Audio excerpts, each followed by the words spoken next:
Hello everyone, and welcome to the Henchman's Memoirs. This week on Encounter Design, we are presenting a fight against a Flail Snail, and we are going to be spicing it up like we do every week on Encounter Design with dynamic terrain, relentless time pressure, and an intriguing twist on the monster's abilities that will get your players thinking outside the box. If you like this content and want to get every week new ideas for your campaign, subscribe to this channel. Maybe give this video a like so more people will see it in the algorithm.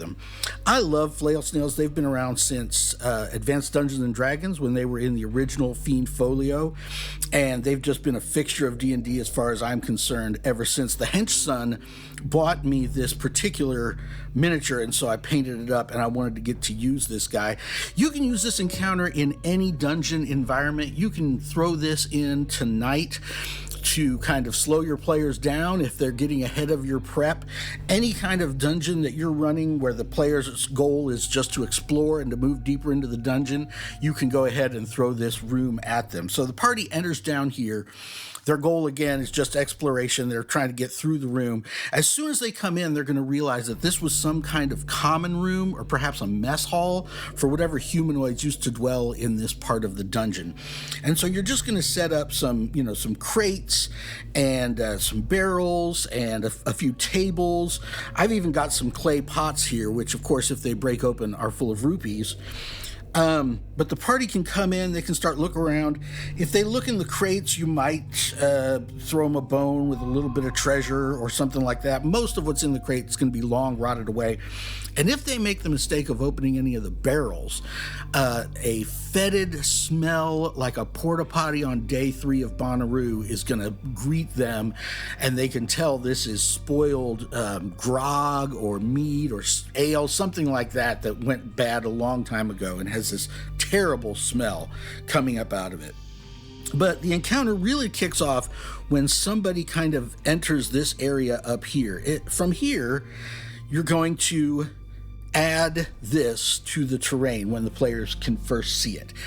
And this is just to represent that there's kind of a stone plinth or sort of a statue kind of here. And what you're going to describe is sort of like a hockey puck on its side, or like a cinnamon roll, okay? It's a big, looks like stone thing with like a spiral pattern to it, and it's brightly painted, right? It's got some kind of glaze on it with all these bright iridescent blues that have been painted all over it, and it's just there. It seems quite out of place in this room, and the party is going to see it. Sorry about that, my haunted camera is acting up. We're going to be launching a Patreon soon for whoever wants to contribute to getting us a more reliable camera. Anyway, the party gets over into this area and they can see this out of place rock pillar, statue, altar, idol, whatever they might think it is. The encounter kicks off when anybody sort of crosses over to this area of the room. So as soon as that happens, you're going to describe what looks like the head of a slug kind of coming out from under this. This kind of starts to wobble and move, and you see this head of a slug come out from underneath it, and you're just going to go ahead and put your, whatever you're using as your Flail Snail mini, or if you have a Pathfinder pawn, whatever you're using, you're going to go ahead and put it there. You're going to ask for the players to roll initiative, and as they do, you're going to describe all the barrels in the room sort of start shaking and vibrating like a washing machine that's out of balance. There's all of a sudden like a and they all start shaking, and you're going to go ahead and ask everybody to roll for initiative. So here we have I think this is Leibniz. Of course, this is yours truly, the henchman. This is Esmeralda. I can't remember who's who now. And of course, Van Richten.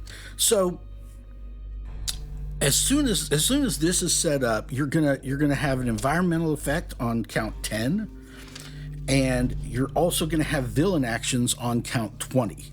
okay? I wouldn't let it use its villain action maybe in the first round. This encounter is going to work for anybody between, let's say, 4th and maybe 9th or 10th level. If they're on the higher end of that, you might want to double the hit points of the Flail Snail. But other than that, most everything is translatable to different levels. So as soon as they roll initiative, the party, before they get a chance to act, sort of before initiative count 1, each of these barrels, kind of the top kind of disintegrates or maybe pops off, and this pool of green slime starts to form and spread out into a 10 by 10 area around each one of these barrels. So once again, here I have some pawns that were available over at Printable Heroes, link in the description of this video, to just kind of represent the pools of slime that are coming out from each one of these.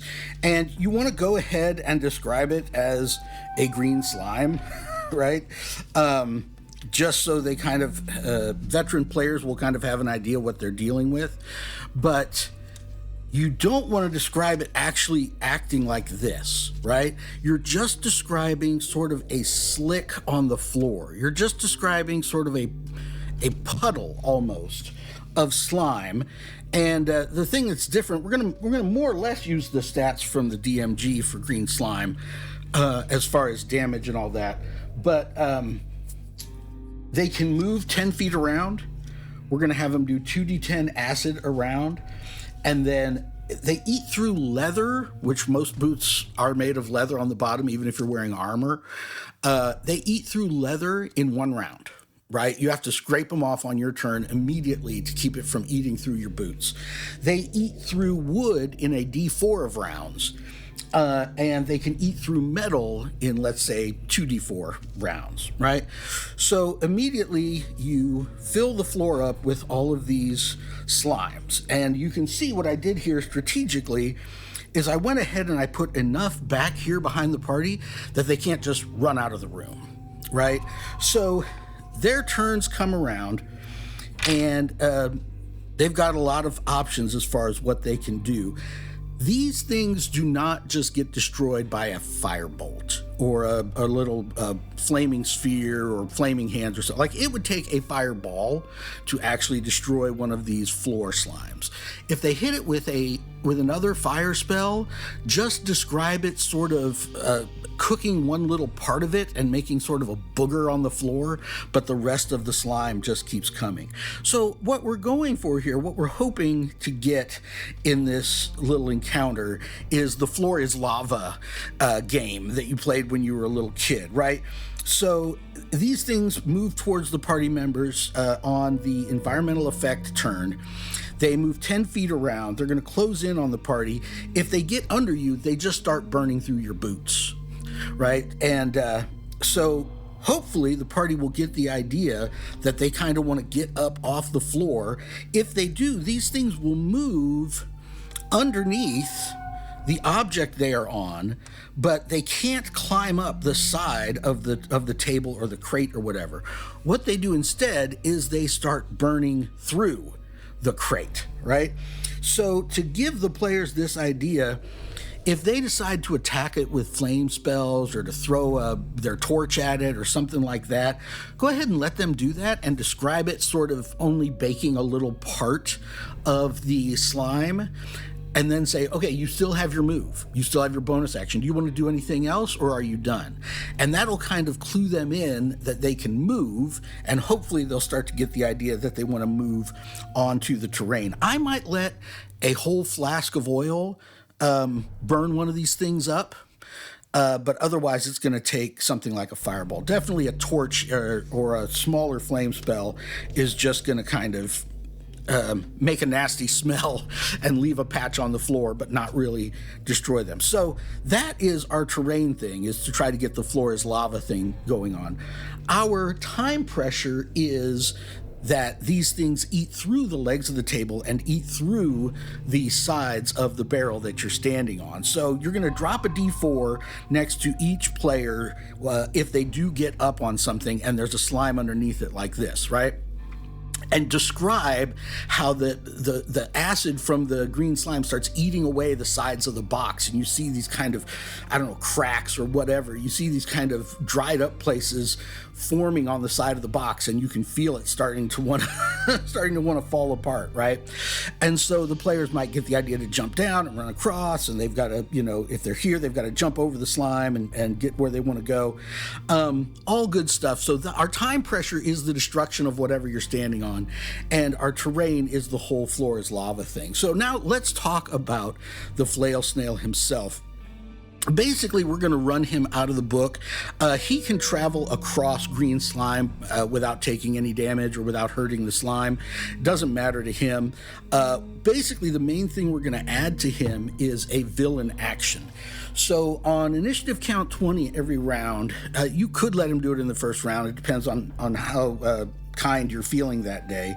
But as everybody knows, a flail snail has 7 internal stomachs, right? So they have one that's full of an adhesive, one that's full of like a slippery lubricant substance. Then they've got black bile, yellow bile, white vinegar, mucus or phlegm, and mayonnaise, right? Or some more exotic ones have tartar sauce in that 7th stomach. So what they're going to do is they're going to use those first 2 stomachs on their villain action. They're either going to shoot a adhesive spray at somebody within, 60 feet, or they're going to shoot the lubricating slicky stuff, anti-friction grease at the person, right?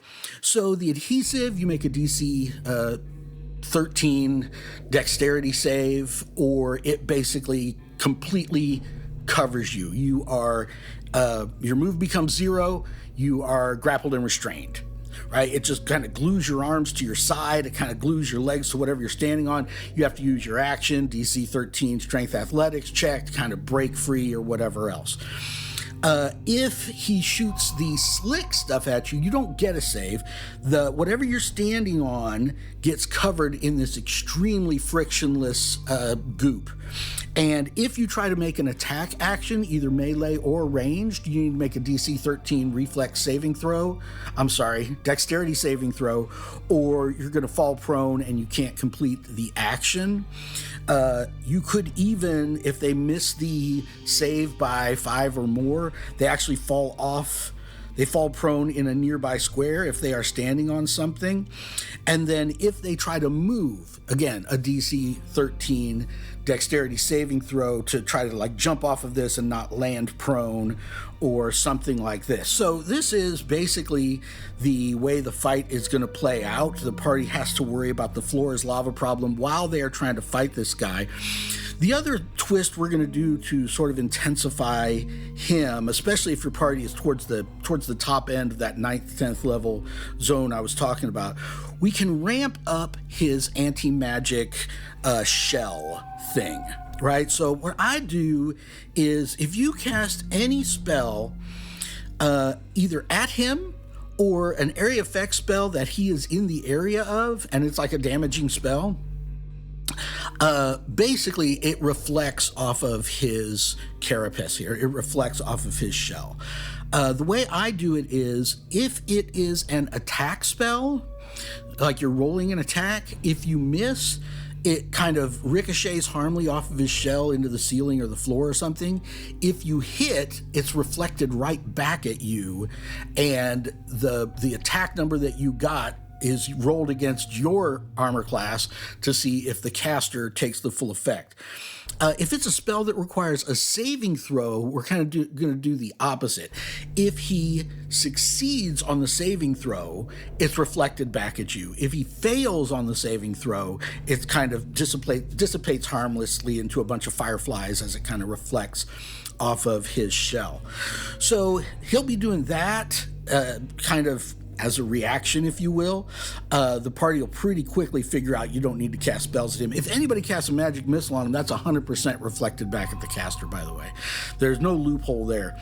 But he's going to come out and be trying to fight the party while they're trying to avoid these slimes. If anybody in this encounter gets their shoes eaten through, please be an old school DM enough to remind them that they're walking around barefoot in your dungeon at least twice a session. Come up with something that is going to remind them that they are walking around barefoot. The mechanics there are basically, if this thing moves into your square, it starts eating through your shoes.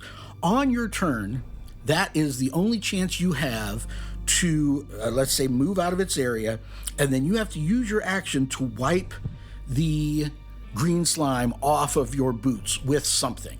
Whatever you use to scrape or wipe it off, you need to throw away, because then it starts burning.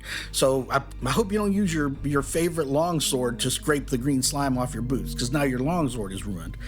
But if they don't spend their action doing that, basically, their shoes get eaten through. And then if this thing moves into their space, they don't get any save. They're just going to take the 2d10 acid damage at the beginning of each of their turns, as long as they're standing in this thing with no boots. So the party's trying to navigate that. They're trying to figure out how to attack this thing. They might be trying to, jump from table to table, or jump down and get over here. And of course, that's where the slippery goo comes in. If you're really feeling rambunctious, if this guy hits with a flail, you could say that they need to make a save to, like I would say, a DC 12 Constitution saving throw, or get knocked prone off the table. The table gets knocked over and they get thrown to the floor, hopefully in a patch of green slime. Hey, if you like this encounter and you use it, let us know in the comments how it goes. Check out some other videos in this playlist, and join us next time for the Henchman's Memoirs.